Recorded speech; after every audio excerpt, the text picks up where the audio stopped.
Welcome to the Off Tackle with John Fina show on the Overreaction Sports Network.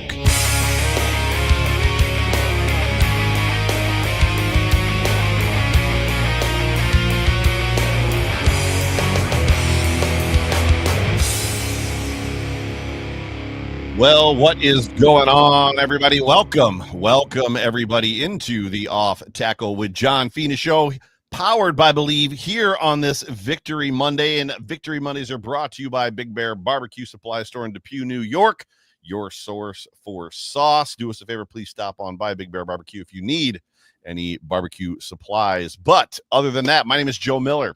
You can find me on Twitter at Joe Miller Wired. That guy sitting right over there is John Fina, my co-host, actually the host, the man of the show. The show's named after him. John Fina is his name. You can find John on Twitter at John Fina. It is so good to have every single one of you with us here on this Victory Monday. The Buffalo Bills have clinched the AFC East for the fifth year in a row. John Fina, trivia question. Well, you may have heard me say it earlier today. Did the 90s Bills, the team that you were on, ever do 5 in a row? No.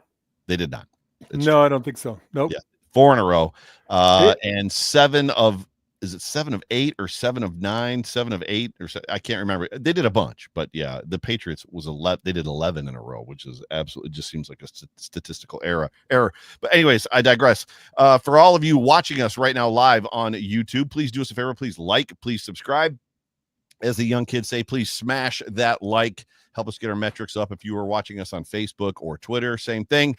Please like, please subscribe. If you have not subscribed yet or followed the Overreaction Buff handle on Twitter, on X, please do us that favor. If you're listening to this in post as a podcast on every podcast platform that's out there, thank you so much for joining us. It is good to have you. My man, John, how are you feeling on this Victory Monday? It's not 24 hours yet, almost 24 hours from the start of the game, but how are you feeling, say, 21 hours after the result? Man, I'm feeling great. What a hell of a victory. Yeah.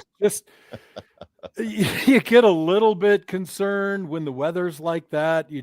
I kept thinking, we're going to turn the ball over, right? It's slick, it's cold, your fingers are numb.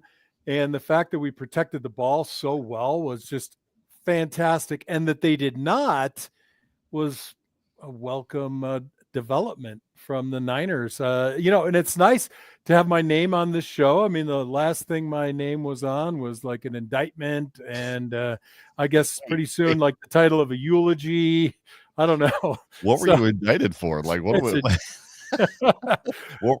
Hello to everybody in the comments. Tracy, Bonnie, Daniel, Richard Rush. Was this before pro football or after pro football? Because the ramifications are anyway. No, never convicted. Never convicted? No, never convicted. No, never convicted. Little Stripes reference. Gotta love the Stripes reference.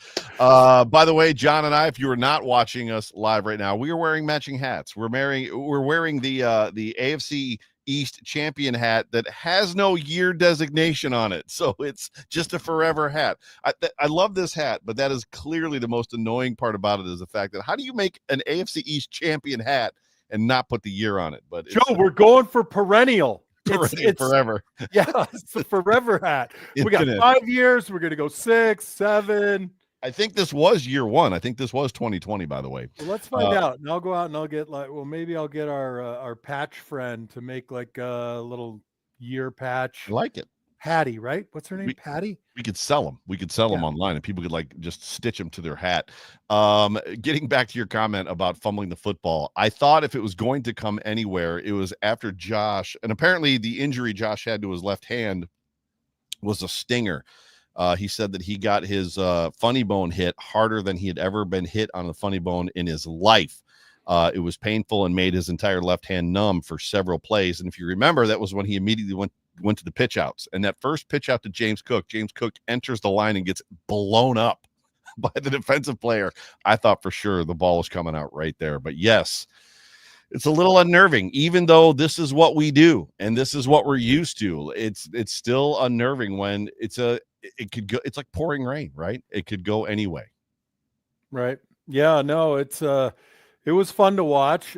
It was more fun for my living room, I think, than playing in it or watching it.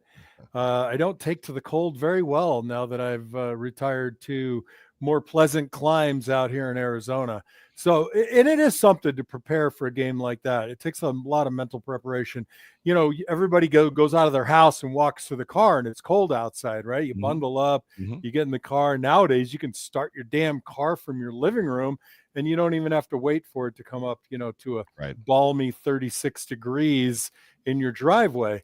But you know, short story, we were getting ready for that Houston playoff game, still the best comeback in playoff football history. I remember where I was. And we're all sitting in the locker room, and we didn't go out for warm-ups because it was just plain too cold.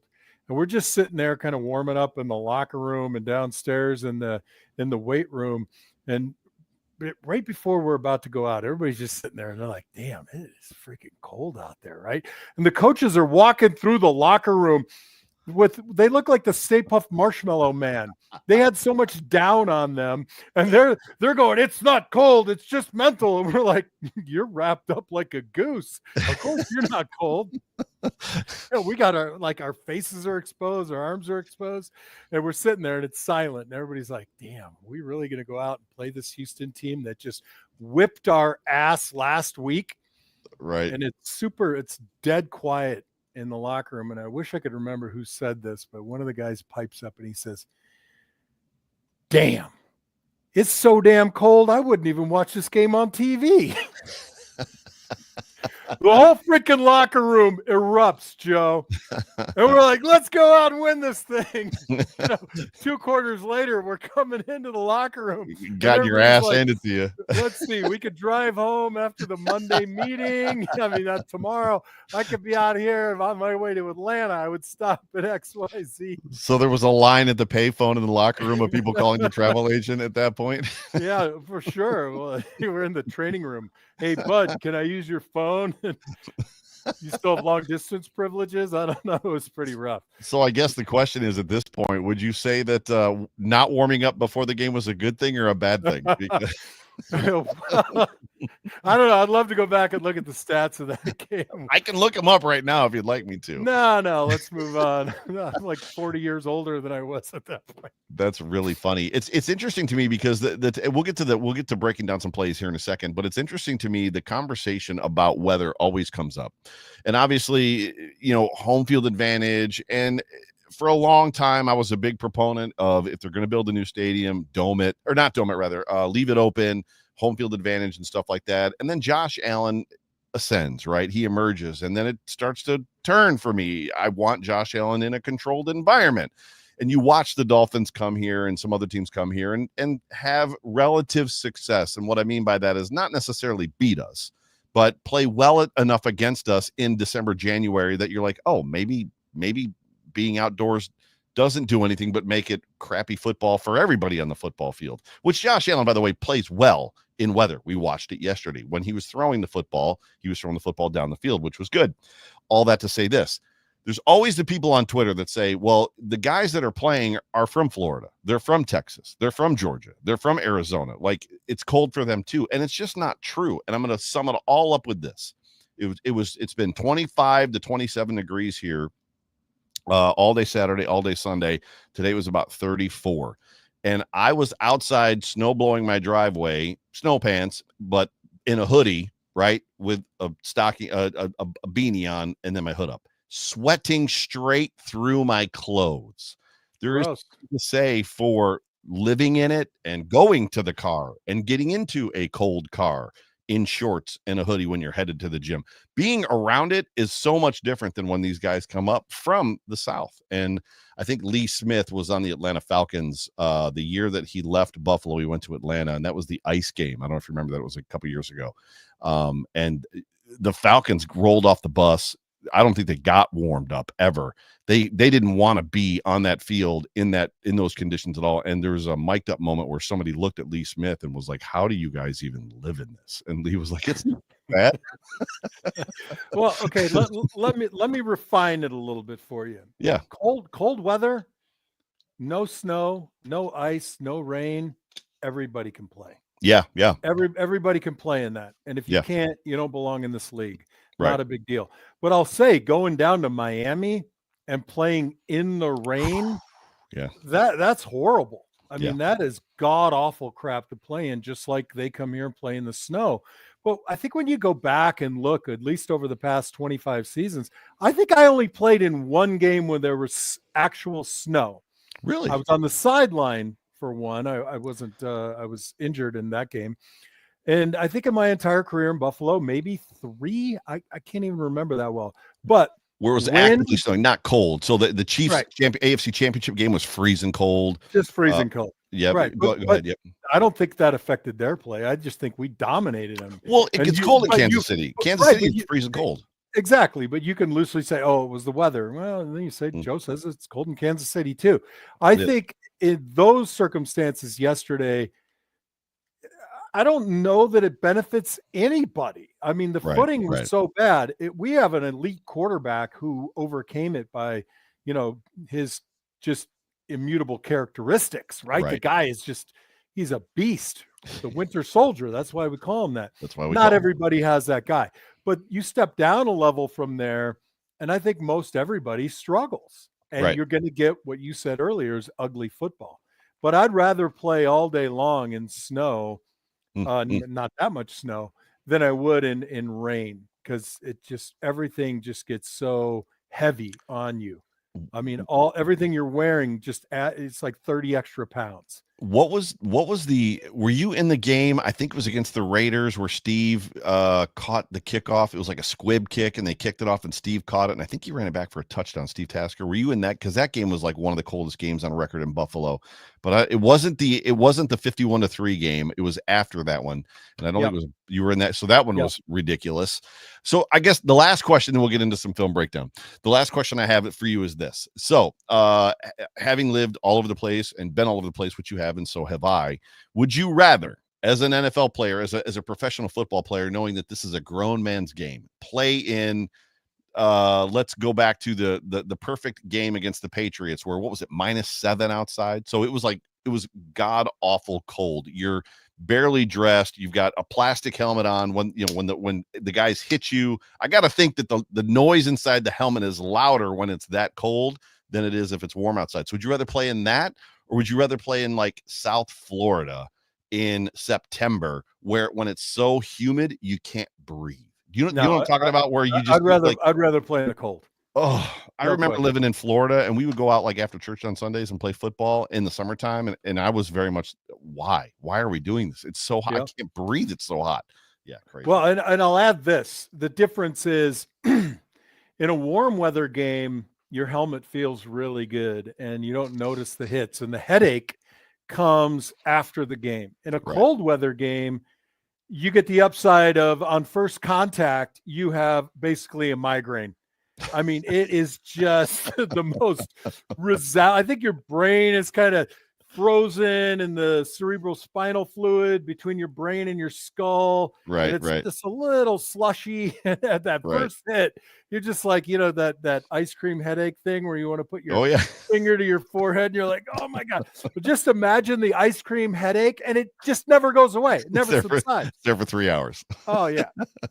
Welcome in everybody to the Off Tackle with John Fina show, where Joe and John are just going to have dude conversations about the old days and the weather. But no, thank you guys for hanging out with us for a couple of minutes. John, you have prepared some plays for us that you were going to break down. And we've gotten very good feedback on just this sequence and what we've been doing this year. And I have learned a lot as well. So please take us there. What's the first one you got for us? Well, this would be, everybody loves him. I mean, my God, the guy's an Italian statue, Matt Milano, right? I mean, handsome, dashing, can play football. I mean, I've already got the ladies in the comments thinking, oh, we're going to talk about Matt Milano, texting their friends. Tune in. John Fina can relate. So yeah. So we gave up a lot of ground in the run game, particularly in the first 2 quarters of the game. And a lot of people wanted to point at Matt Milano's return from the pec injury. Guy hasn't seen the field since, your kids were in diapers, it almost feels like. And a lot of it is without taking the time to go back and look at the film. It's just easy to say, oh, the new guy who's coming back from an injury, who might be a little bit older than the rest of the defense, he's to blame. So I thought, you know what? I'm going to have a looky-loo myself. And I'm pleased to report that it wasn't Matt Milano, that it was a variety of people on a variety of plays that either missed tackles or missed gaps. And I'm just going to run through a few. And I'm going to tell you why I still think that Matt is the Italian Milano man going forward. And I feel like Rocky music should be playing in the background. Oh my God. Right? Can somebody get out the flugelhorn or whatever the hell that thing was? What was that damn thing? Getting strong now. Yeah. Oh boy. Let's not go there. All right, here we go. You ready, Joe? Yep. All right, I'm going to pull up play number 1, see if I can pause it here, look at my notes real quick. All right, so this is the one play I really felt like Matt just over pursued to the motion and got himself a little too, too far over in the alignment. So I'll run it real quick. Matt Milano is on your left as you're looking at the screen, and he responds to the motion and he just flies too far across the formation. Have a look at it again. He's on the left side, motion goes across. He has a hard time putting the brakes on, opens up a big seam. Let's go back and look at it. So is his motion signal man coverage? Yeah, but I mean, you got to think this is going to be run first in this weather, right? Right. So here's the motion guy going across. So he's got Hughes check. Is that how they pronounce that? Yes, Hughes check. Yep. That seems unconscionable. It's not Italian. It's not an Italian last name. So there goes Hughes check across the formation. And if you look at the backside or look at the formation, you've got Dorian Williams stacked over the right tackle. And Matt Milano should really be sitting back in place over here because we run a ton of split zone. And you know that the defensive end, whether I think that's probably AJ Epinesa, is going to get kicked. And that's the gap. So he just takes a little too long to recover. Let's see if I can. So now he's way, way out of the play. He's tucked into all those helmets right there. I freeze it. He comes underneath. That's actually Von Miller. And part of this Vaughn is off to the left, right? George Kittle's underneath him. Yep. Correct. So if I'm not operating this thing very well, Joe, I blame you. So fair. As the tight end is coming across the formation, you look at Vaughn frozen in time right there. He's going to take this block head on. I would really rather see Vaughn do what we call wrong arm this, where he takes his right shoulder and he throws it across the chest of basically the puller. And Kittle. What that does, George Kittle. Yeah, against Kittle. So what that would do then is compress that hole. But he stays outside of it.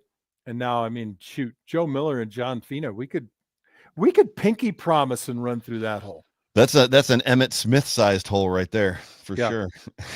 So I would say, this is very early in the game. It's the first quarter and Matt is getting his sea legs. So I'm not going to blame him for that. Right. And then they look at the film, they say, hey, they're going to run split zone. Matt, you got to hang back a little bit more on that motion. So not a great play by Mr. Milano, but I am not going to condemn him for that play. So second play, let's see. All right, I think this is, yep. This is V lead block. Yep, lead block. So he takes on the lead blocker here. And again, this is a function. I'm going to run the play one time. This is just a function of it's bad footing. You want to get in front of the guy a little bit better. Take a look at Matt Milano right over the left guard and the left tackle as he fills in this hole. He flies back. He's right here.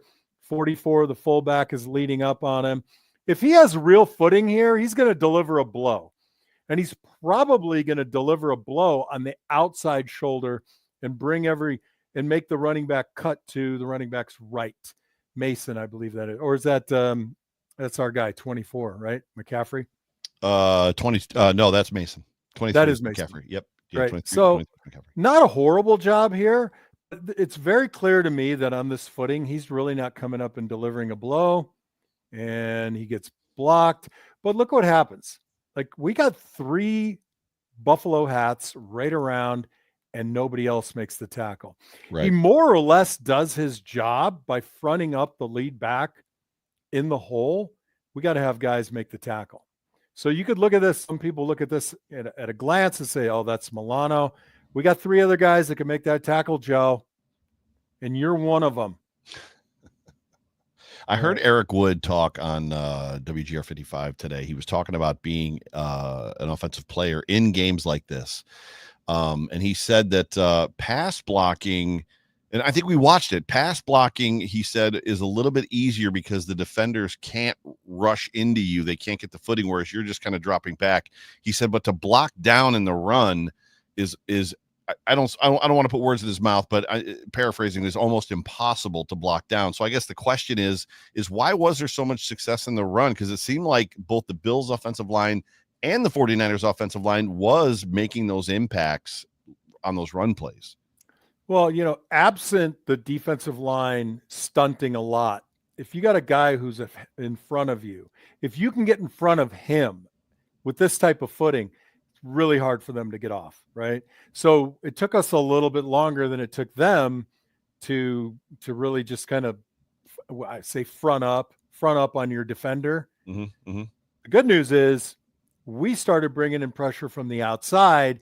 Our safeties were doing a really good job in support, and our linebackers started feeling better in the second half, and they went the other way. Gotcha. So, all right, next play is, this is cool because I was kind of concerned, like, how's he going to do? How's Matt Milano going to do dropping into space on a pass play? How's his footing going to look? How's his movement going to look? And I'm just going to run this. Nothing really special to look at other than Matt just moving fairly well. You could say very simply, oh, well, the guy caught the ball in front of him. He didn't make the tackle. But part of what you're doing as a defender is you want to make everything go laterally, right? Right. So Matt could go try to blow this guy up and miss, and then the receiver's running down the middle of the field. But rather what he does is he squats on him or he sits on him right here, and he makes him continue to go laterally. And he looks good. Like, his movement looks good. He looks strong. He's got great pad level. He's got great bend. I think he looks pretty damn good considering the footing that we had available. Right or wrong, with given the footing, it makes all the players a little bit hesitant. We saw it in the game, right? Nobody was really going at full speed except for James Cook and Josh Allen on a couple different plays, and probably McCaffrey and Mason as well. This was probably a good get your feet wet game for that reason. Yeah, right? I was thinking the same thing, but I'm glad you read my mind. I know it's a little bit like reading Dr. Seuss. Okay, there's not much in between these headphone pads here, but yeah, I thought the same thing. Like, bring him back to a game where you're likely to see stuff coming at you rather than going across the field. Kind of gauging your steps. Getting your sea legs. Other than a few runs that they broke, this game was pretty much shut down in the middle. Right. And that gives him a chance to really kind of sniff it out, get his reads going. And I don't know why, Joe. Maybe I'm just kind of, drinking the elixir, but I'm just feeling really confident about this team and how they're going to go out week to week, which kind of scares me in the same token. Like I'm getting comfortable, right? I was on the Aftermath earlier today on the show, and I said I think it's time to start saying the word Super Bowl, which I am not one that likes to talk about that words because of the stuff that we have gone through as Bills fans through the years. And I'm getting of the teams we've had since 2019 when the Bills made the playoffs with Josh Allen. And it took us a while to get here. This is the team, to your point, that I'm probably the most comfortable with. Is that a hashtag or you? What's the gang sign you're giving me right now? Hashtag Wildest Dreams Land, Joe. You're allowed to dream big. That's right. I'm bringing it back. I feel like there needs to be some serious conversation around, and the biggest fear that we have is the Chiefs, right, in the playoffs. And I feel like this team can beat the Chiefs in the playoffs, but I also feel like the Chiefs can be had by a different team in the playoffs. So I feel like the end game is there, like the road. This is a team with a date that has a date with destiny, to your point. So yes. Yeah, I mean, there are three teams that scare me a little bit. Obviously the Chiefs, Baltimore, Denver. It just looks really fluky right now. Like, you worry about Pittsburgh too right now. Like, what is going on with that team? I know. I think about Pittsburgh a little bit, and then the other team is the Chargers. They're kind of scary. I think what scares me the most is Baltimore. Something about Pittsburgh does not give me the jitters like the other teams. Right. But not to say that we would blow them out of the stadium, right? They just don't. There's something about them that doesn't scare me as much. You mentioned all the teams that are going to be in the tournament aside from the Texans. So I mean, it's going to be an interesting ride for sure. Let's take a look at Matt Milano again, because I just got to get me. So he's my Italian brother, Joe. He's my Italian brother. Matt Milano, bottom left of your screen. He's got responsibility for the C gap. Ed Oliver's going to fly. I think that is Hill. I'm not sure. Playing defensive end. It is. He's going to get walled off. And Matt just does a really nice job maintaining gap integrity. Let's watch him move. Good feet. All right. He did his job. Who fails on this play is DeMar Hamlin. All right. Watch it again. Watch DeMar Hamlin coming up from the safety spot. He's got to fill. Instead, he's coming up dancing. He's got to fly up in there. Matt Milano gave him the opportunity, forced the running back to sidestep. Matt does a nice job affecting him. DeMar's got to come up and bring the hammer. Yeah, he takes that shadow step to his left and puts him completely out of position. But more than anything, I'm just looking at the way Matt's moving. Like, do I feel like he's moving with confidence? Oh, yeah. Is he extending? And that's really what I'm looking for. Yeah, he looks great. He really does. All right, here we go. Backside integrity. I showed you the first play where Matt moved along with the motion a little too far, and now he settles in. This is in the third quarter. Let's watch him just kind of follow, hold his ground on the backside, put the brakes on. And what does he do here effectively is he just forces the running back to kind of have to turn in. You got Rasul Douglas coming from width, and you got Matt Milano, and you're waiting for the chase. But what he does, he just maintains his gap, sits down, extends. And by the way, that extension is with the left arm. That's the side, the injured pec. Watch it again at the very end. There's no reluctance to stick his left hand in there. He does it there. He does it again. He extends with force. I'm optimistic about him, continuing a great ascent after that injury. And that's a freaky injury, right? Because when you play football, you want to stay in the frame of your body all the time, but you're constantly reaching. And all that tension right there. My son sprained his pec early in the season, and he got braced up, and it's kind of a mind twist on you. Like, I don't want to move like that. I don't want to move like this. In this particular game, with the type of footing that they had and the fact that you're going to get outside of your frame because of that, you're going to compensate for not moving your feet as much. You're going to reach and extend and do things like that. I'm very excited about how he looked. Very good. Awesome. Last one. And I wanted, not a lot really exciting to see. Let's watch Matt Milano tackle. It's a thing of beauty. An Italian thing of beauty. Cut back, Matt Milano, Phil. Nice. Let's watch it again for all the Italians in the audience. It's a cutback. Nice job by Rasul Douglas. And Matt Milano in the hole, fronts him up, makes a great tackle. Play it one more time. Is he reading the running back, or is he reading the gap assignment right here? Because I don't think he can see the running back. I think he's drifting back to the gap, right? So it's a lot of things going on. You see the motion across the formation. Everybody is going to adjust a little bit, right? But where you look, let's see if I can bring it back. When you look at gap integrity right now, there's a D lineman in the A gap. There's very clearly something happening at the defensive end spot. He's going in, right? We are thinking inside run. So this could be a defensive call. We have whatever you want to call it, a knife or a dart or a pinch, where the defensive end goes in and then the linebacker fills the outside. And I think it's, one of two things going on here. It looks kind of like a play call to me. Defensive end pinches hard. Matt Milano's reading the back, and he's mirroring him.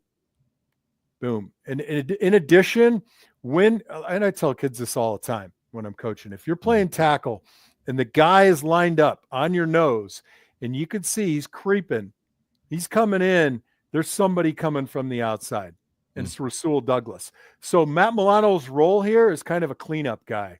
He's got He's got a knife coming in from the defensive end. He's got a cornerback, corner cat coming, and Matt's just there to just clean everything up. So go back and show what you're talking about as far as the guy creeping and then Rasul Douglas coming in from the outside. All right, look at our defensive end. He's inside the inside shoulder of the tackle. On the right side. That's correct. Vaughn. Is that Vaughn Miller? It looks like Vaughn, yeah. Right? So if you're an offensive tackle and that's my responsibility, I got to step with my left foot and I got to keep that guy flat and run him down toward my guard. Okay. But when you see that alignment, if this were pass protection, let's change this to pass pro. If I see this alignment, I'm hoping we're sliding to the right because we'll get the center and the right guard on the defensive tackle. The right guard will come off on the slanting defensive end. And then I'm kicking deep for the cornerback coming off the edge. Right. All right. Now, if this was man protection, then you'd probably have a double there with the center and guard or a full slide to the left.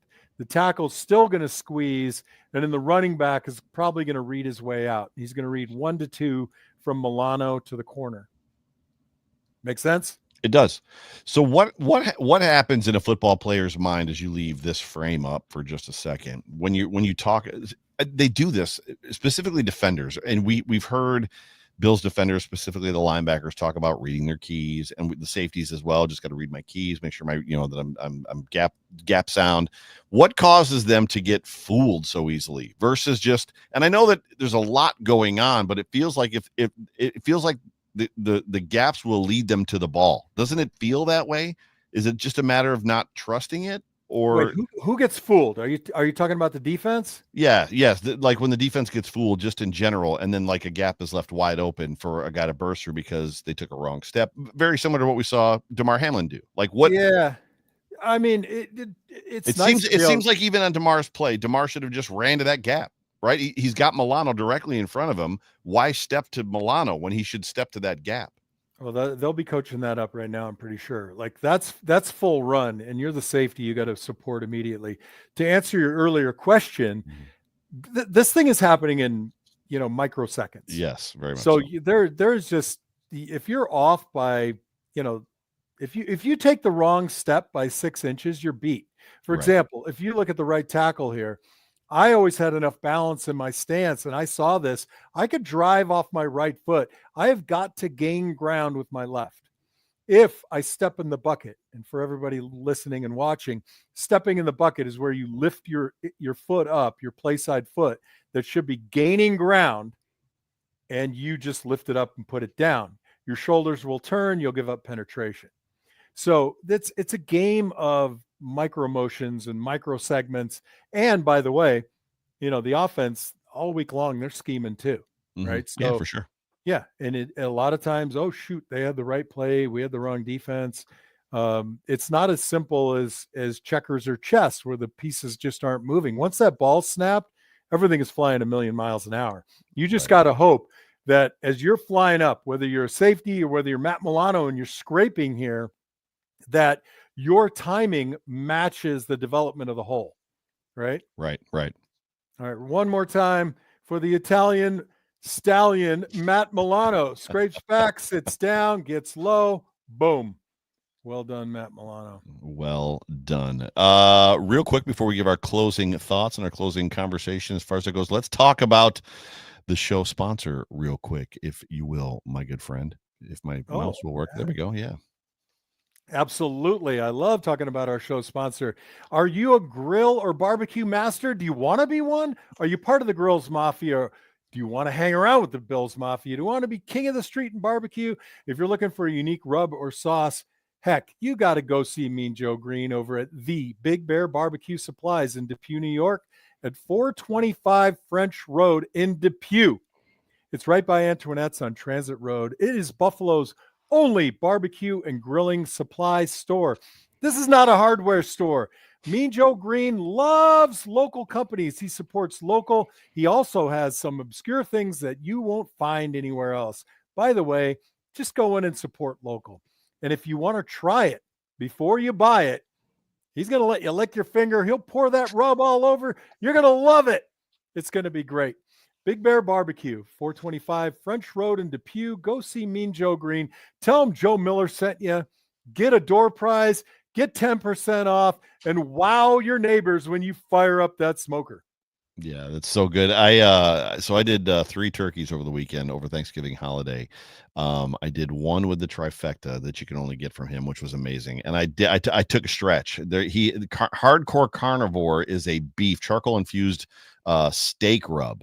And I Googled it on Thanksgiving and I was just like, can I use this on a turkey? And people were like, yes, use it on a turkey. And I used it. And it was not a traditional, what you would consider salt forward kind of like rub as far as that goes. Didn't have the sweet honey to it. It was a little more pepper forward, which is what you would want, obviously, on a steak. And it was the rage at dinner. Joe, So I did it with lamb. Oh, yeah, you're right. Oh, it's so good with lamb. And I did 3 turkeys for Thanksgiving. I smoked one of them, and I used you just named it, the name escapes me. Trifecta. Yeah, I used a trifecta. It was terrific. Yeah, it was outside. I had so many people at my house. I had to cook a turkey on Wednesday and refrigerate it because I had to cook another one on Thanksgiving, and I had to do one outdoors. It was insane. Super, super good. All right. For 2 days. Yeah. So if you are in the market or looking to get some more supplies, if you are depleted like me from Thanksgiving, head over to Big Bear Barbecue in Depew, New York. He's got all the stuff you want, including Q42. Joe has also been hanging out at the tailgate. So he's been going to the tailgates and cooking. He's been hanging out with Iman from Q42 and the Rockpile guys. So if you're going to be at one of the future home games for the Bills, you head over to where Iman hangs out. Joe will be there cooking along with those guys, and you can meet Joe and talk to Joe, and you can try whatever he's cooking, which I believe he's cooked shotgun shells is what he calls them over the last couple of weeks, and they are fantastic. It's a big rigatoni or a Z. What's the big one? It's a rigatoni, the big one, right? Stuffs it with like sausage and wraps it in bacon. It's stupid. Like it's or stupid cannelloni. Could be cannelloni shells. Yeah, stupid good. But yeah, let's finish up this game and let's get everybody out of here. So, any final thoughts? Yeah, I just thought it was a extremely complete game to watch, right? Every facet of the game was exciting, not always great in our favor, right? We had a little trouble on kicking team, covering a little bit here and there, but they also did. We gave one back on a hold. But it was, you run the risk in a game like this that it's just going to be ugly, boring, and It was completely the opposite. We had plays that you never see. Our quarterback threw a pass and then recaught it and scored a touchdown. Crazy. Huge long runs by both teams. It was a fantastic game to watch. Again, I stick to the Marv Levy rule, have 100 yards rushing, win the turnover battle. And then my next one, Marv also added later on, average more than 7 yards per play in the passing game. And then the one that I add is I'm always looking at third down efficiency, and the Bills were 50%, and that environment was pretty damn good. I'm just super excited to not be able to go to the game in LA. Yep, it is. Oh, you're actually going to be there? No, I'm not. Oh, not going to be. God, I misread you. Prior commitment. Yeah, I gotcha. So yeah, the Buffalo Bills are headed to LA to face the Rams, which will be a test. It's another one of those teams that's really good, has not had a great season this year. They've got great players on it, and if Matt Milano's head was not swimming this past game, it probably will be with Cooper Kupp and Puka Nacua streaking across back and forth, and Kyron Williams. They've got a good football team. But yeah, appreciate everybody hanging out with us. John, great stuff as always. I learn every time you talk about this stuff and break this stuff down. I learned something, which is really, really cool. So we appreciate it more than you know. Ladies and gentlemen, thank you so much for tuning into the Off Tackle with John Fina show, brought to you by Big Bear Barbecue. Man, I did it again. Off Tackle with John Fina show, powered on Overreaction Sports Network, powered by Believe, brought to you by Big Bear Bar. If you mix those up, if you put the one it's a mouthful. it just doesn't work. And I did it last night too. But appreciate every single one of you guys. Do us a favor, check out our website, overreactionbuffalo.com. Please follow us on all of our socials. If you search Overreaction Buff, you'll find us pretty much everywhere. But for me, for John, for Jerry, for all of us here at Overreaction, we love you guys. We appreciate you. We appreciate you watching us and hanging out with us. Go Bills. Go Bills. Go Bills.